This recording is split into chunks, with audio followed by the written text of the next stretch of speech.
Welcome to the Serafin Machinery podcast. We are your seeding and tillage specialists, aiming to deliver business updates, industry stories, and special guests from customers, dealers, suppliers, and Serafin staff. Today's episode takes place in our showroom with our sales manager Rodney Dunn and the owner of Serafin Machinery, Darryl Serafin. Rodney and Daryl cover an array of topics from the company's journey so far, the evolution of no-till in Australia, current agricultural trends, and the employment challenges we face today. Now it's time to hear our very first episode of the podcast. Take it away, Rodney. Welcome everybody to Serafin Machinery podcast. Here we are with Darryl Serafin, the head honcho, main man, the visionary that started the business. Daryl, thank you for taking the time out of your busy day. Just wanted to have a bit of a chat to you while we've got you here, just to tell us a bit about your story. I'd like to go through everything from, where you started as a young bloke, spending time in Griffith on the farm, to where we are now. So it's been I've been with you for, 2014, 10 years. So it's, time goes fast. Right? Time does go very fast, and we all get a bit greyer. But yeah, the changes we've seen in that period of time, and that's only half of it. So let's go back to, where did you start? Where was you were born here in Griffith? Yeah, Rodney, I was born here in Griffith to a farming family, and my grandparents were farmers, on orchards. And the grandfather, there was 5 siblings, and pretty well all of those ended up in the farm. They own farms now, but rice farms or citrus farms. So yeah, I worked. My first job was in agricultural business, which is Collier Miller. Yep. Which, we have a good relationship with Collier Miller now in our latest businesses. So, I was working for Collier Miller and in the engineering department, did hydraulics, did transmission, and headed up a department there when I was probably 21 years old. So, I just had a fascination for engineering and the way things work on a farm and trying to make them work better. Mechanical mind. Yeah, no real skill. But no skill, but get in, have a go. Yeah, just listen, and try and improve what you got. Yeah. So my father had a farm when they got married, and then he ended up buying a shop, a little general store at a small town, and they sold everything, the Bilbo store, which is it was there for 25 years after him. Yeah, right. And so maybe that's where I got my sales skills from, maybe, and dealing with people. Like my father really loved that stuff, and maybe that's where I get it from. Could have very well been. Yeah, who knows? And the mum helped him in that as well. So, and then they went back to a farm after that, and he liked that lifestyle, obviously, and all his brothers were farming, so he wanted to get back to pretty good lifestyle. Yeah, it's a little bit less stress than this job for sure. Very good. So from there, then you went to. You finished up with Collier Miller, and you just went out on your own. Is that correct? I worked for another engineering place or farm machinery place in between for a year, and then many farmers said, you're working here, you're wasted. Why don't you go and open your own business, specialising in spraying, because this other business did spraying. And I was like, oh shit, only 23 years old. But in the day we took the plunge, I wasn't happy working there, and situations changed, and I decided to open a small spraying shop specialising in building horticultural sprays mainly. And in that shop, we only started with 3 people. Within a year, we got another space to grow, and we had a lot of fabricators working for us. I had my cousin Adrian, which works for us today. He was a welder, and he was building slashes. And I had another guy that worked for me at this spray place. He left and started his own business, and he was fabricating citrus booms for us. So, subcontracting, utilising their skills, and we just buying. So I was bringing the people, and these guys were making stuff to what I wanted, like certain slashes, and I was sourcing the components. So back then it was easy. We didn't have a lot of overheads. And all of a sudden we had offers of companies coming to us and saying, can you sell our product? So we started with sprayers, and then we're doing mulches, and we had Sami tractors come to us within a year of being in business. And to be honest, it was really good timing, because the grape industry would hit its first boom, Back then, roughly what you 96 is when I started, but 97, 98, 99 was grapes were $1,000 to $1,500 a tonne. Yeah, right. It was crazy money. Like you needed to take the armoured guard to the winery with you. There was the loads worth so much. But it was a different time, and it would become easy it was an easy transition because we were new kid in the block. Yeah. But it come with this pain, like getting mechanics and that, which was probably a bit easier. Yeah. But we outgrew that space within 2 years. We purchased some land where AgPro is now, and we built a brand new facility. And back then it was, wow. The biggest thing I found, we're on a main road, like we're on a busy street, so it was easy for people you could display stuff, and we become well known pretty quickly. Yeah, really quick. But it come with its pain as growing headaches, and I think I didn't really know my costings at the time. I thought, our labour rates weren't really right because I didn't really know that much about business. Yeah. Like I love selling stuff, I love building stuff, but I didn't know. Yeah. But it took me probably 4 or 5 years to understand that you need to, where your real costs are, So, but anyway, it was a fun time. Cost you don't really see straight up. And I never really sat down and looked at it. I was just more interested in selling stuff, and sometimes it didn't matter about the money of the profit. It was just. And some of that success you would have probably put down to the fact that you were really listening to what your customers needed, because what you were putting out there was a lot of custom stuff. Yeah, we were doing a lot of custom sprays, and I think we were the first guys to do a 2-row air shear sprayer and then 3-row air blast sprayer. So we just kept developing and listening to what farmers wanted. And obviously the great boom, there was vineyards went from 50 acres, and then they become 300-400 acre vineyards. Yeah. So they needed larger tanks and everything. So and that's what it's about, listening to what the farmers want, seeing if there's an opportunity. Yeah. But custom brings problems too. It certainly does, with spare parts and things like that. But we had some good workers and some smart guys that some of those guys went and started their business on their own 7, 8, 10 years later. Yeah. And probably when that happened, there was so many guys in town doing sprays. Yeah. It was like, oh shit, do I really want to be concentrating on making custom sprays when I've got 2 other companies in town doing it? Yeah. So I think, and that was the time that we got the opportunity to sell Baldwin products in 2004. In 2004, there was an opportunity that came up where the old importer didn't want to do it anymore. He had retirement age, and he gave us an offer to be able to start importing ourselves for New South Wales. And so we thought that'd be a good idea at the time. Branch out into something different. It was more tillage gear, which I didn't know that much about, to be honest. We'd sold a few offsets before, but there's a lot more to tillage. Yeah. And from there, we got relationships with different companies in Brazil, and so just started the wheel moving. You started with Baldwin, but fairly quickly it went to Abadi as well. Through a guy that worked for us. He was with us for a little bit before that with Baldwin. He had some contacts in Argentina, and we wanted to do a large single disc because Baldwin had only a small combine single disc machine, which, to be honest, wasn't up to scratch with the John Deere type machines at the time. Yep. And we tried to find something large and made this machine look really nice. It looked smick, but L60, was it? Yeah, the L60 was a 40-footer, which was a copy of the John Deere. Yeah. Then we had the titanium machine box drills, and mate, they looked really good. Yeah. The only thing is the row unit wasn't. So it gave us a lot of grief, a lot of warranty and reworks and stuff like that. So it really hurt us. Yeah. It hurt our brand reputation. Yeah. But like I said, and you learn that it was a fast learning curve. And it was a new technology. For Australia, single disc seeding and no-till seeding.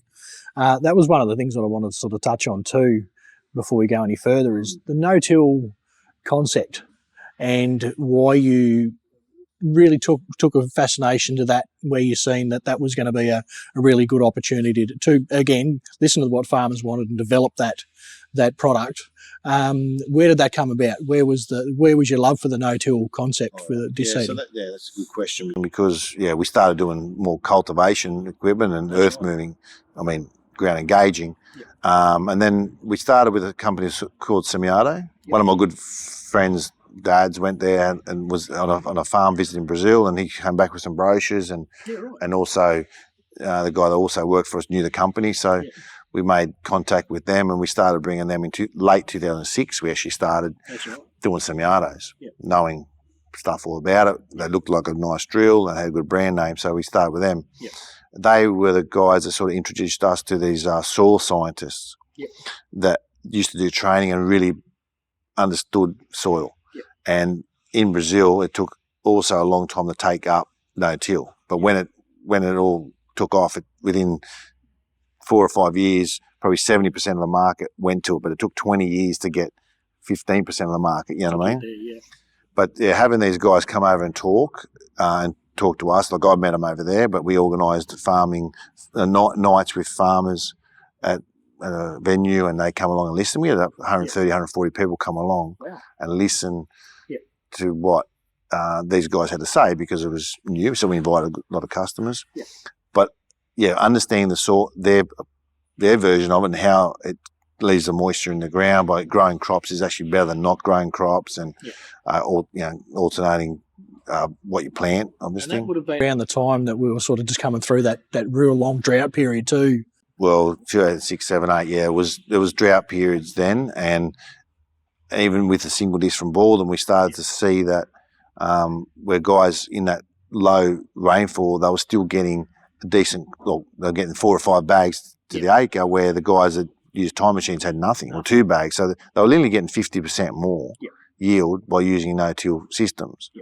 And then obviously cutting through trash, and just how much healthier it was for the soil. And customers today, probably 10 years ago, after using our multi-sows for 4 or 5 years, would tell me some of their worst paddocks are now some of their best paddocks because they went to disc-seeded.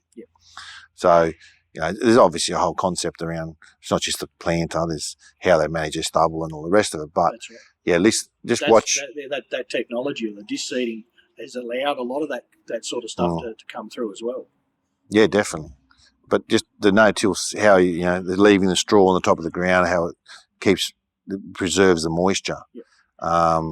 It was something that we in our gardens we do the same. We put mulch on there to stop weeds growing, but there's still a lot of guys that want to fully cultivate. Some soils maybe are good for that, but we saw big advantages, and trying to get that across to people was always hard and difficult, because agronomists were also against it a little bit, because agronomists want to sell chemicals and some. And they also want to deal with what they know. It was a new concept. And what chemicals do we use now? And ryegrass is a big issue as well. But we learn a lot, and you can be really passionate about it. But some guys just won't listen to you, and sometimes I don't know. I'm not an agronomist. It doesn't work in everyone's soil. But the farmer has to be ready for it. You can't just go a no-till farmer. Not to go and park your time, pull out a disc seeder, and then just do everything exactly the same, because we know that's a recipe to failure. But if they take it on as a concept and look at it as a whole farm thing, can have a lot of big positives. Stubble management, we've learnt, the header, spreading the straw wide enough, and it's all out there now. Now with these no-till conferences that are on all the time, I think farmers in the last 10 years have really up to speed with it all. Started switching on, and understand that there's problems they can encounter. But for us, we know we had a really good seeding unit, whether it was a double disc or single disc. It was about probably getting reliability in our unit, because that's the most important thing for the farmer. The farmers in Australia, especially, are time poor, they can't find them, and we had to get our unit cost effective but still reliable. And I think what we've got today is pretty good in the market. Come a long way.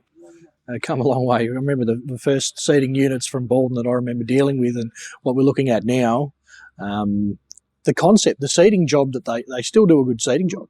They used to do a good seeding job, but the maintenance and the flexibility and the versatility in the units too, to work in different conditions, has probably helped a bit.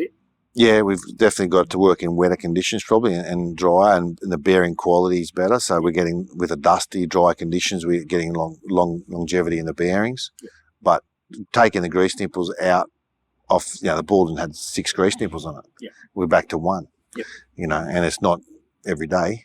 It's only probably every couple of days on the adjusting handle. So no, we definitely, but it took a long time. That's right. To get it right, because some farmers would have no trouble, and then you've got some farmers that seem to have all the trouble. So, which is probably with all machinery. That's it. As you know. That's right. And even going to then different styles of seating bars. So we started, one of the most popular ones when I first started was we had our 30-foot and 40-foot bars, and we had the narrowfold just coming out, and that was really starting to take off with the mounted box. And then from there, it was probably one of our best sellers for a few number of years there, where we were doing a lot of 6 metre machines, narrow spacings. I think a lot of some of our other competitors weren't really focused. They wanted to go big. And we sort of snuck under the radar, I think, a little bit, where we sort of did a really good job with that smaller market and really sort of spread into some areas there where we hadn't sort of pushed into as well. Yeah, you're definitely right there, eh? Where we were the first to do that smaller machine in air, where there was the combine boxes. So that's right. we listened to farmers. They wanted something easy to move around. Yep.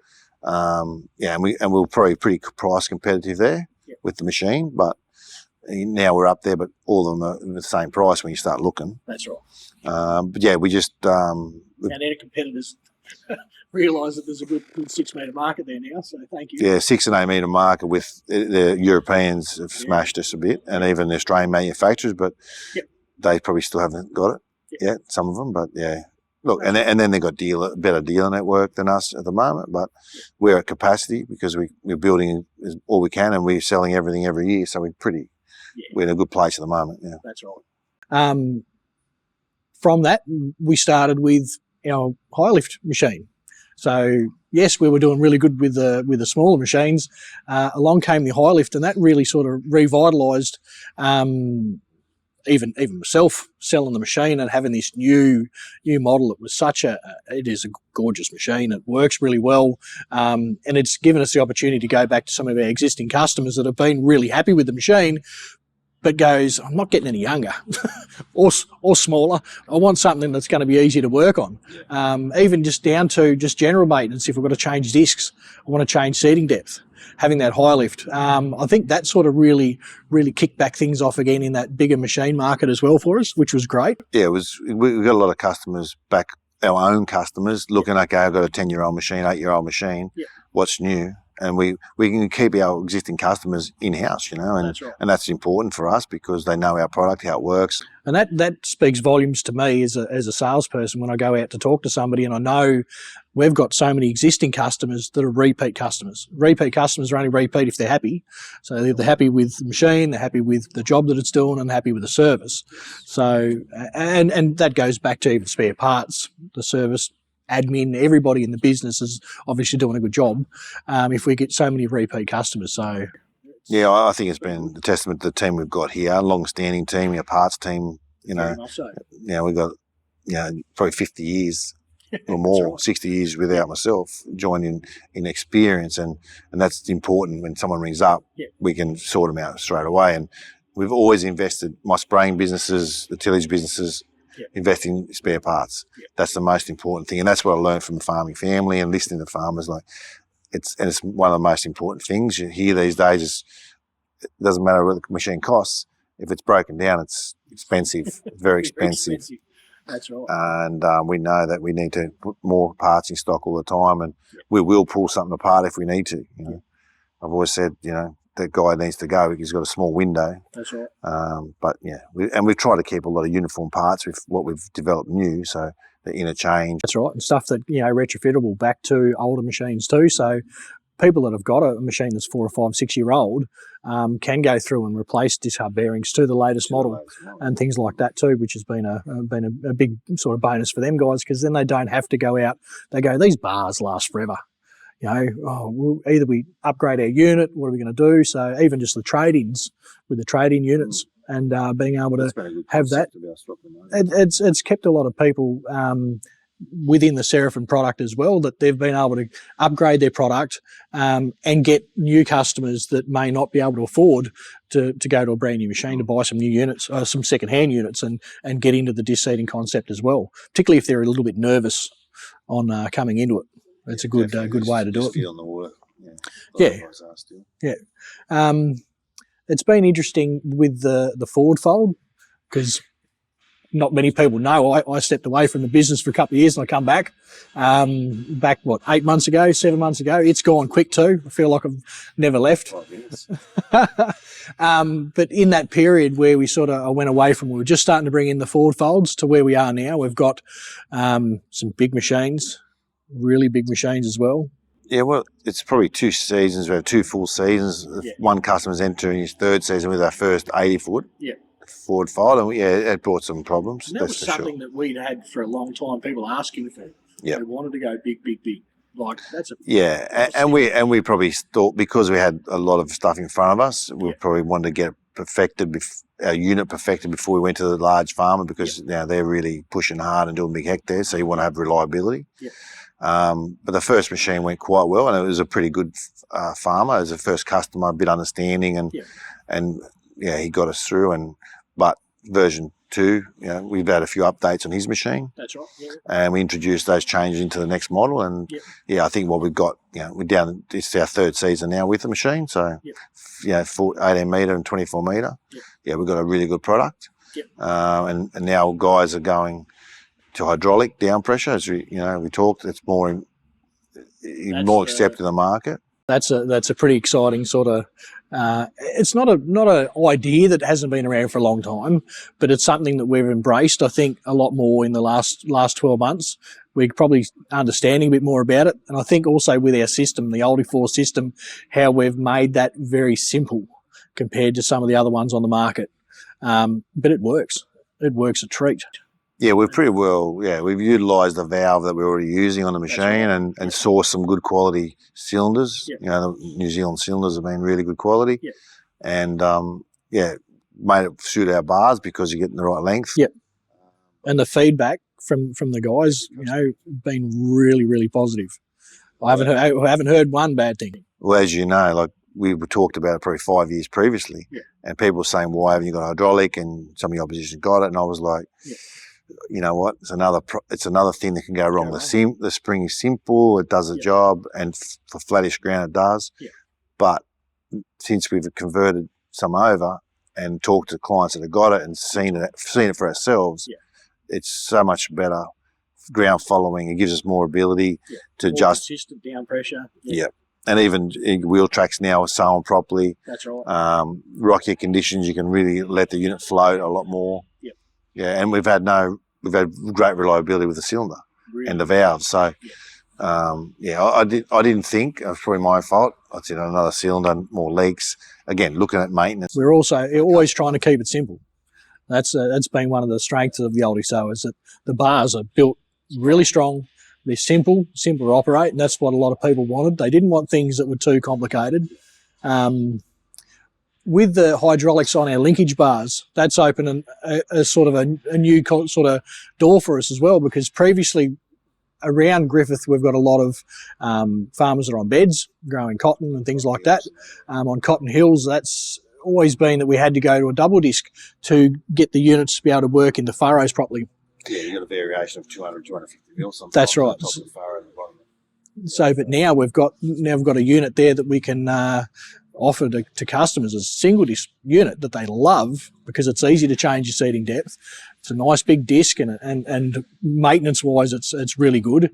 But now we've got it so we can work on those hills now. So that's opened another door for us even locally.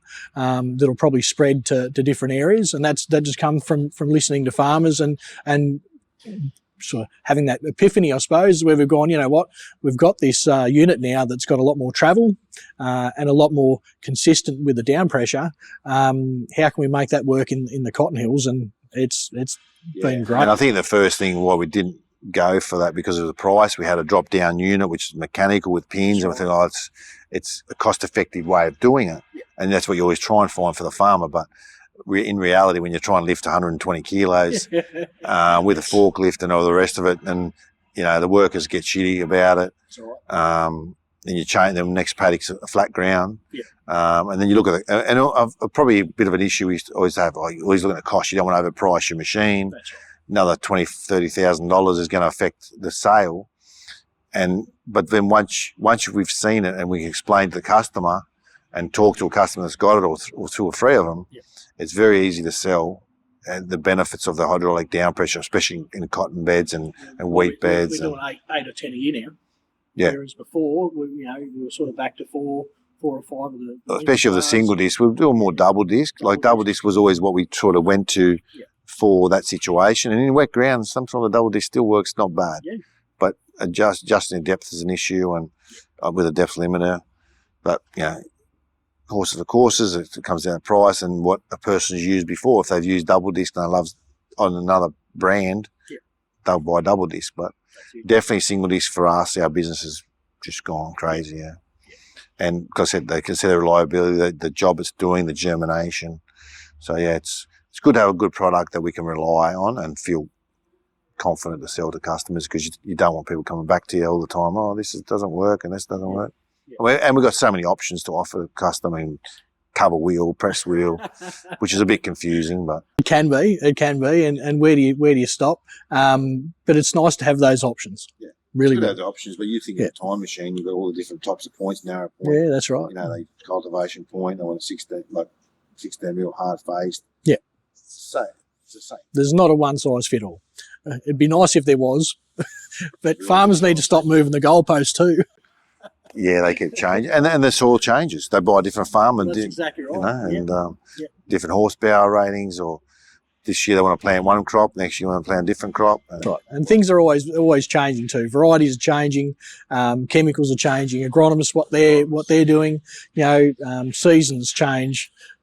That's why I love this agricultural industry as such, because it is no one day is the same. You've always, and every year is different. You're always going to have something.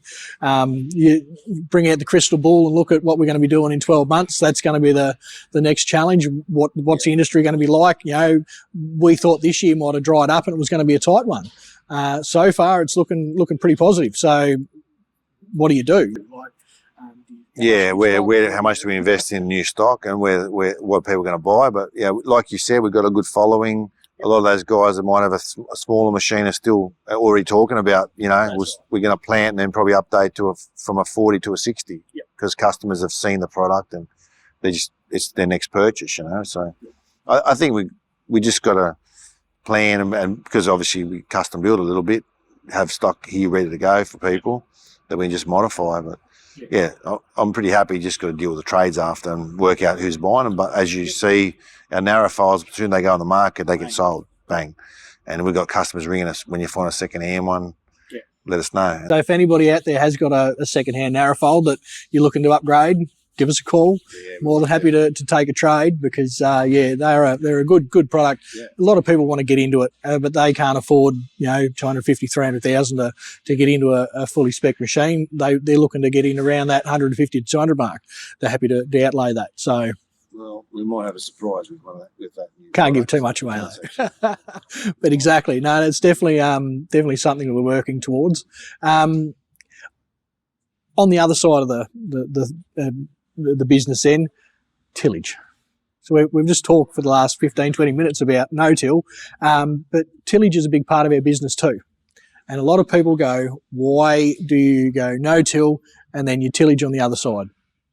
Would you like to explain it? Because I've got my answer, but... You've got to pay the bills, Rodney. Yeah, that's right. If people want something, you've got to provide it. No. Yep. It's all about, I suppose, in Griffith region here, it's irrigation, there's cotton, rice, there's a huge amount of cultivation. Yeah. Ground engaging, ripping open the ground, disking, levelling. Yeah. So it's different to a pasture farmer or a cropping farmer that just would spray and disc seed or narrow point, whatever he wants to do, no till. So and I've seen full cultivation sometimes can destroy soil structure and everything. So, but if people want to buy it, and there's a need, and the agronomists are saying you need to cultivate or you need to get your soil to this consistency, I'm here to help. Customers come to us and they go, I don't want to get rid of my tine seeder. I just want to be able to go in, but I need to cultivate. Okay, well, if I can't, offer you a bloody disc seeder, we're going to be definitely coming out with something, whether it's an offset, whether it's a speed disc now. Speed disc, we've got the Kelly chain as well now. Kelly chain. We pretty well cover the whole lot, and we're always trying to find a better product, get our manufacturers from Brazil or Europe to build something that suits Australians' conditions. That's right. Volume is always, and there's a lot of competition. there's probably 20 speed disc manufacturers or suppliers in Australia. And we looked at nearly all of them, didn't we? We spent a lot of time there. We could have jumped in. There was, we had the opportunity to jump into bed with a few other suppliers there. Go back 5 or 6 years ago when speed discs were really starting to come on the market. I think we did our homework pretty well, and where we ended up with Farmet, pretty happy with it. They had not just a speed disc range where some of the others, these guys got seeders and the deep rippers and rollers, and we're finding that there's a lot of their product that suits certain areas in Australia. So it's just a matter of buying them in, test one, work out where it's going to go. And where it's going to go, what it's going to suit. And with this lime incorporation thing, we didn't realise that this product we bought in, the Trilluent, was it? Trilluent, the Trilluent tying machine, The Trilluent is performing very well with not a lot of maintenance really, and not overpriced versus the other machines that rip, disc and everything in one pass. So 50, 60 grand cheaper and doing the same job. So, the Farmet range, we're really impressed with what it can do. So, and that started in 2020, I think it was, The first order arrived in early 2020 when we started a relationship in mid 2019. Oh, late actually. And that come about that we'd been looking for a while at different options and come across those guys. They happened to be coming out to Australia because they were very interested in looking at trying to get into the Australian market, and it all fell into place. Yeah, it was quite interesting how it happened because Jury just, one of their sales reps just flew over into Sydney and then jumped in a car and drove around. He had a list of dealers or importers that he wanted to talk to, and he ended up settling on us, which was, I was impressed that he did, but I think it was also because I was out doing a demo with a customer with a bigger offset, and you could see that I was out and we're serious people and we're not scared to prove our product. And I had my hands dirty as usual, but that's it.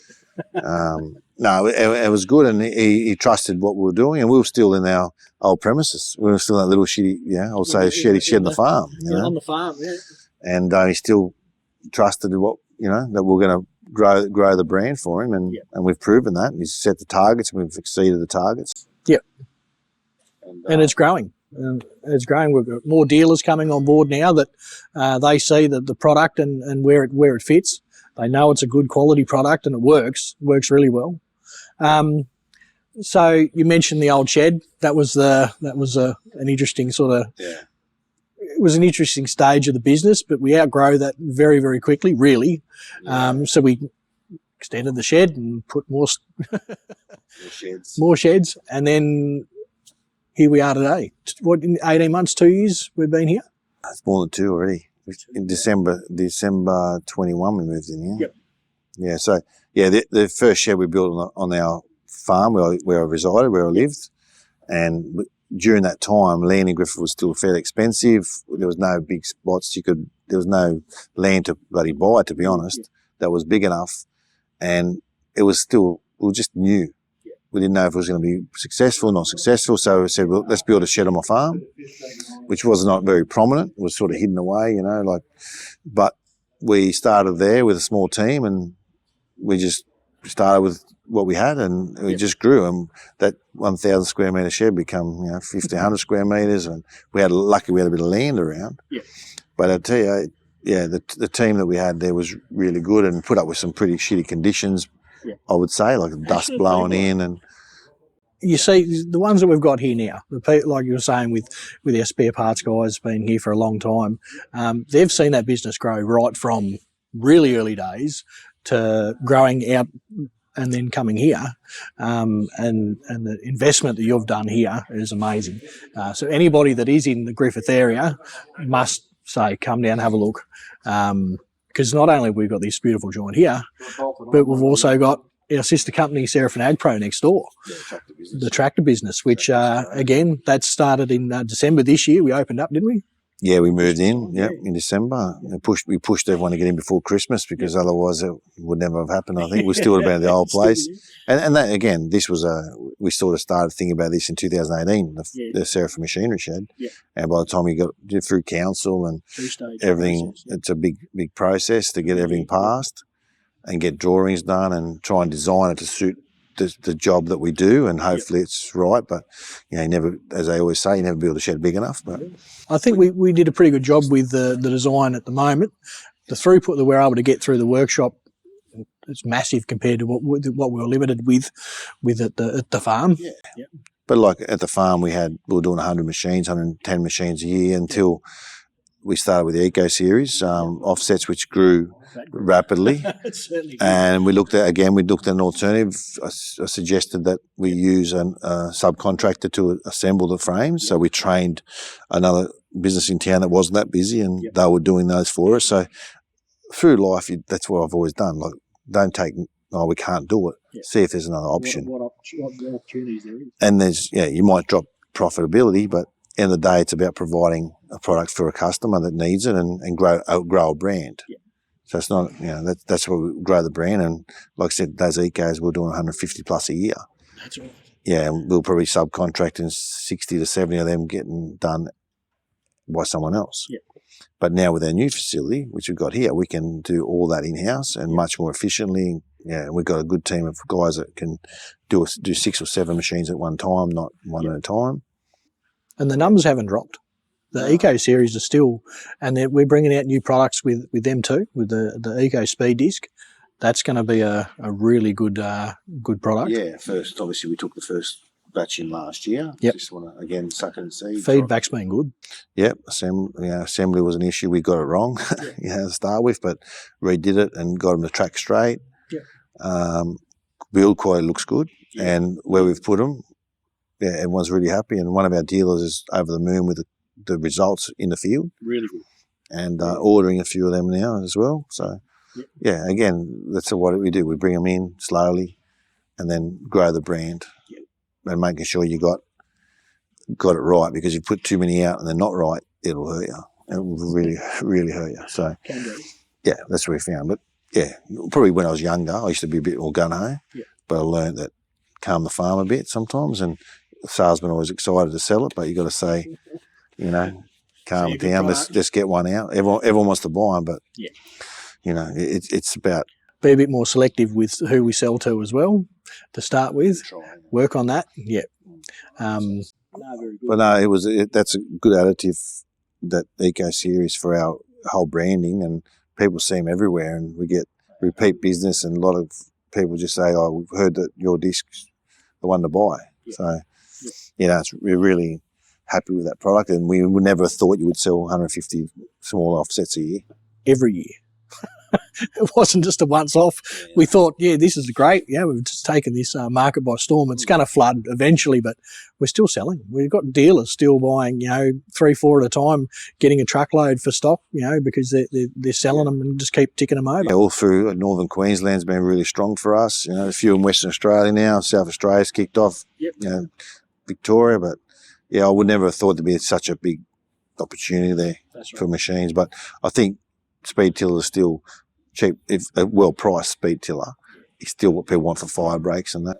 100%. And that's that's pretty exciting to see where that's going to go, because I can see that'll probably take a little bit from the standard Ecos, but it's going to be that we've already got customers there saying, well, we've had the Eco for 4 or 5 years now. We still got it, but we are looking at a speed disc now.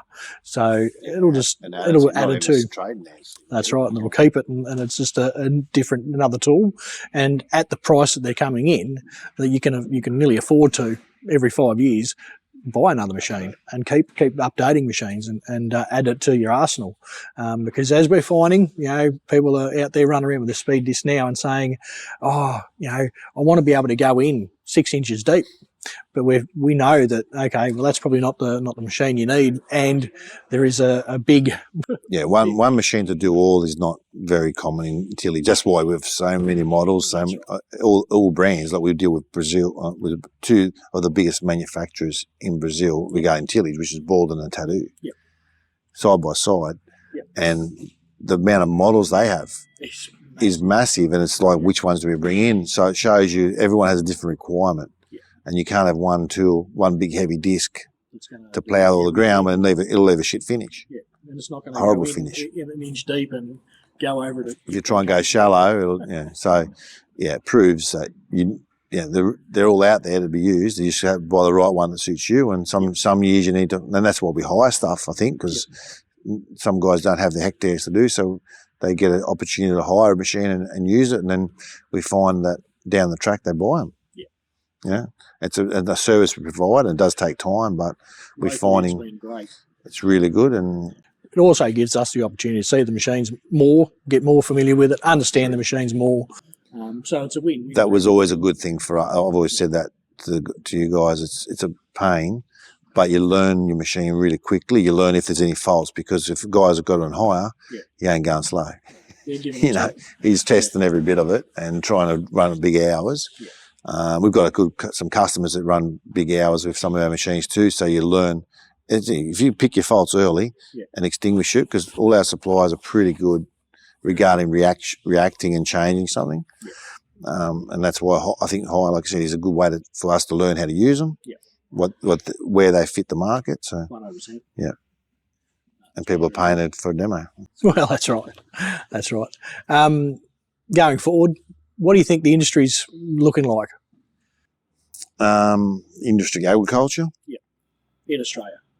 I still think it's very strong. Like, and we're set up where we're all expecting a drought, because that's what farmers have always said. We've never had 3 in a row. Yeah.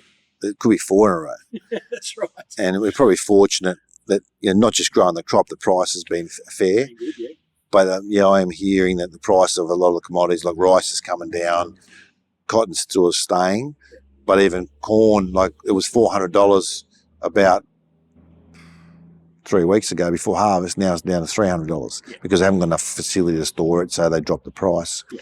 And a lot of guys grew cotton, and they dropped cotton and went to corn. So, I think overall we're still going to be pretty buoyant in what we do, and the tractor market's already dropped a lot. Yeah. You're not going to hit 19,000 again, and the tractors, the pricing has to come down.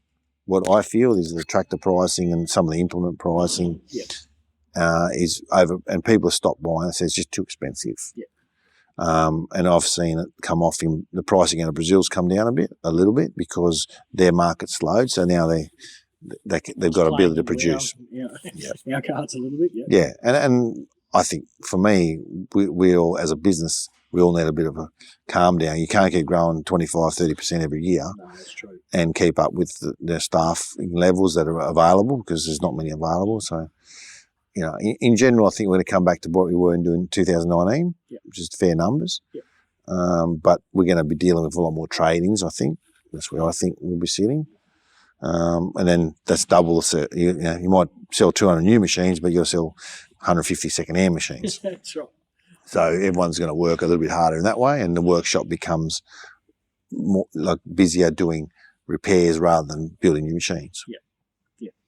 So, but I think in general, we're still going to be doing. We've got plenty of range to offer. We've just got to pick what farmers we're going to target with what we've got. That's all. Yeah. And we've got some new stuff coming.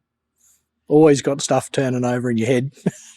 What else can we look at? I think we've done a bit of improvements this year, and next year we've got the forward fold 40 foot instead of 60 and 80 foot. Yeah. So I think that's going to be a bit of like I said, a game changer, you'd say, in some areas where they like that system. And as we found, doesn't always suit every area. Like as we found with the 60s, like this, and we're learning still. Every day you learn something. But there'll be some more tillage stuff we're bringing in from Farmet, I think, this year. Some more eco. We're going to go with a 6 metre tillage, eco speed discs. And they're going to be very competitive. Yes. So, no, we're excited about where we're heading. Well, it is. It's looking very positive, and that's definitely a good point to be. I had a chat to one of our customers the other day. Staffing levels, getting staff. Farmers. Yeah, farmers, but just in general. Other industries, other people.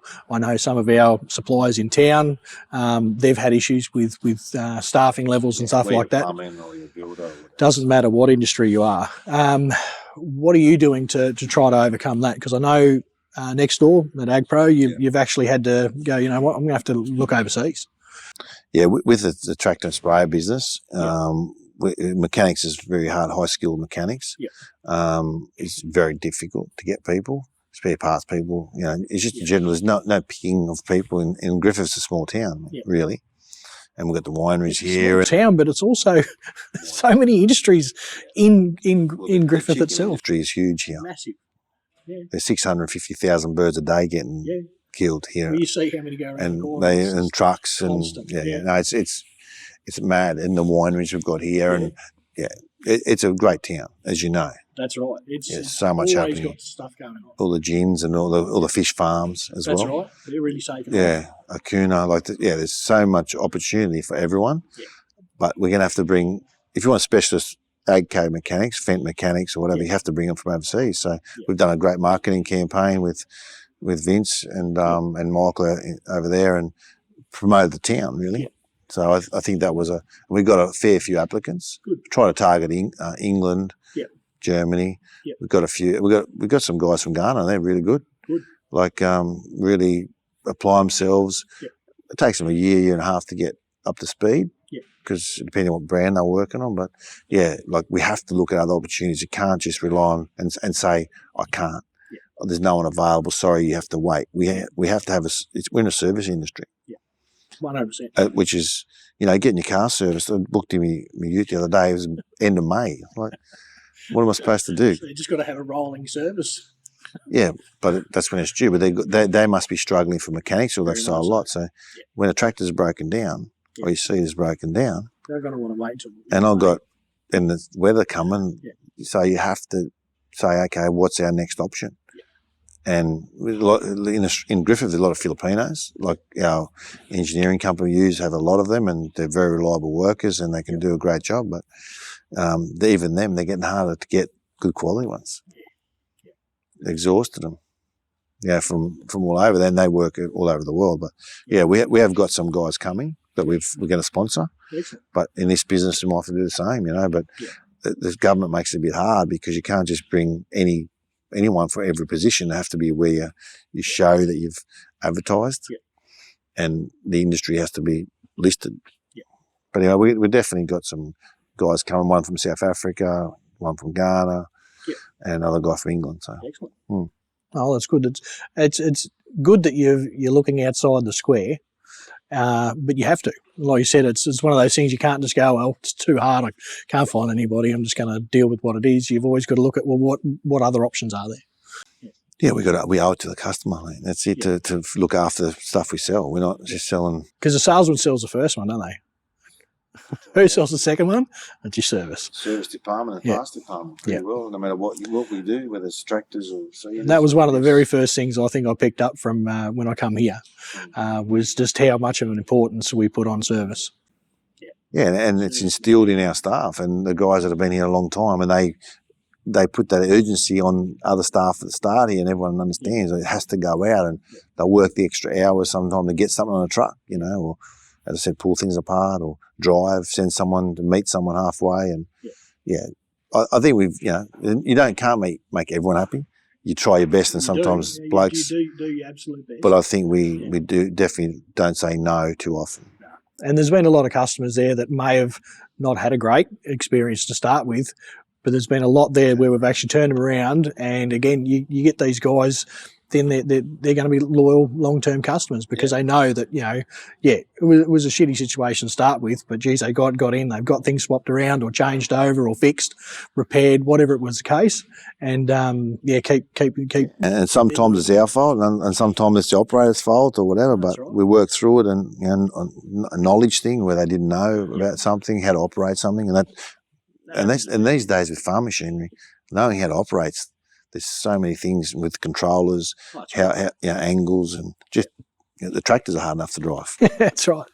And the other thing I find too is that we've just got a lot of operators out there.